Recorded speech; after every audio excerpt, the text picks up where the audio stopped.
আসসালামু আলাইকুম ওয়া রাহমাতুল্লাহ। বন্ধুরা, আজকে ইসলামিক ছোট ছোট আমল সম্পর্কে বিস্তারিত জানাবো আজকের ভিডিওতে। শুরু করা যাক আজকের ভিডিও। প্রত্যেক অজুর পর কালেমা শাহাদত পাঠ করুন। আশহাদু আল্লা ইলাহা ইল্লাল্লাহু ওয়াহদাহু লা শারীকা লাহু ওয়া আশহাদু আন্না মুহাম্মাদান আবদুহু ওয়া রাসূলুহু।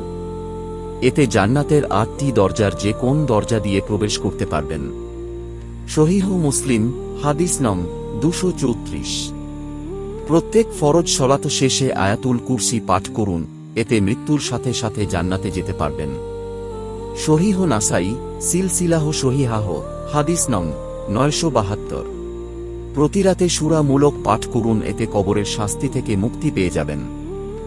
সহিহ নাসাই সহিহ তারগিব হাকিম হাদিস নং ৩৮৩৯। সিলসিলাহ সহিহাহ হাদিস নং ১১৪০। রাসূল সাল্লাল্লাহু আলাইহি ওয়াসাল্লামের উপর সকালে ১০ বার ও সন্ধ্যায় ১০ বার দরুদ পড়ুন, এতে আপনি নিশ্চিত রাসূল সাল্লাল্লাহু আলাইহি ওয়াসাল্লামের সুপারিশ পাবেন। তবরানী সহিহ তারগিব।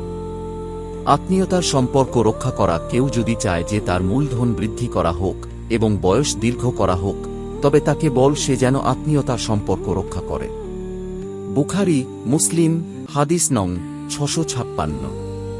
প্রত্যেক ফরজ সলাত শেষে ৩৩ বার সুবহানাল্লাহ, ৩৩ বার আলহামদুলিল্লাহ, ৩৩ বার আল্লাহু আকবার এবং একবার লা ইলাহা ইল্লাল্লাহু ওয়াহদাহু লা শারীকা লাহু লাহুল মুলকু ওয়া লাহুল হামদু ওয়া হুয়া আলা কুল্লি শাইইন কাদির পাঠ করুন, এতে আপনার অতীতের সব পাপ ক্ষমা হয়ে যাবে। সহিহ মুসলিম হাদিস নং ১২২৮।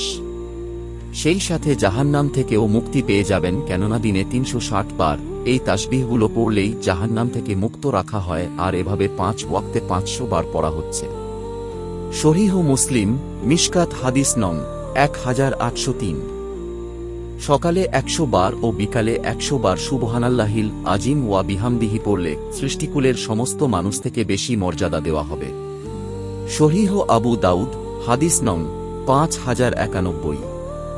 হযরত জাবের থেকে বর্ণিত, রাসূল সাল্লাল্লাহু আলাইহি ওয়াসাল্লাম ইরশাদ করেন, যে ব্যক্তি সুবহানাল্লাহিল আজিম ওয়া বিহামদিহি পাঠ করে, তার জন্য জান্নাতে একটি খেজুর গাছ রোপণ করা হয়।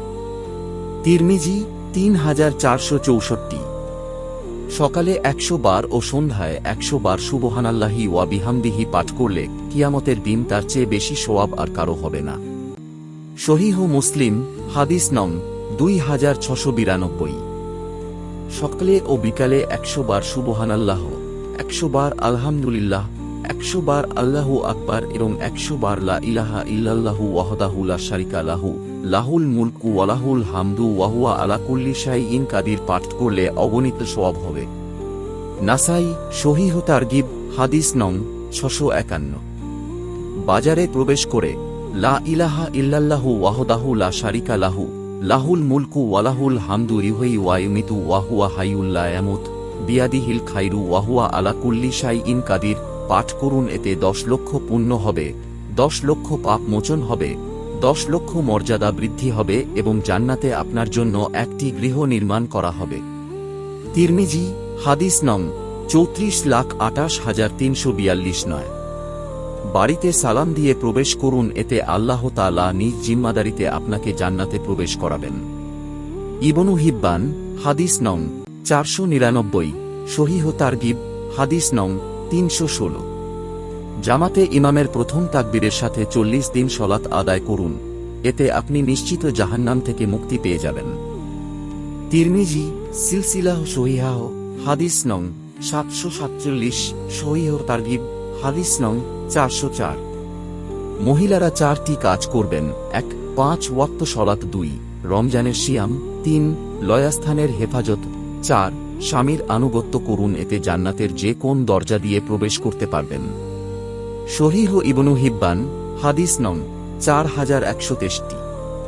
মসজিদে ফজরের সলাত আদায় করে বসে দোয়া জিকির পাঠ করুন এবং সূর্য উঠে গেলে ২ রাকাত চাস্তের সলাত আদায় করুন, এতে প্রতিদিন নিশ্চিত কবুল একটি হজ্জ ও উমরার সওয়াব পাবেন। তিরমিজি তারগিব হাদিস নং ৪৬১। বন্ধুরা, আজকের ভিডিওটা ভালো লাগলে অবশ্য লাইক, কমেন্ট এবং সাবস্ক্রাইব করে পাশে থাকবেন। এবং ছোট ছোট আমল সম্পর্কে আরও কিছু ভিডিও আসবে।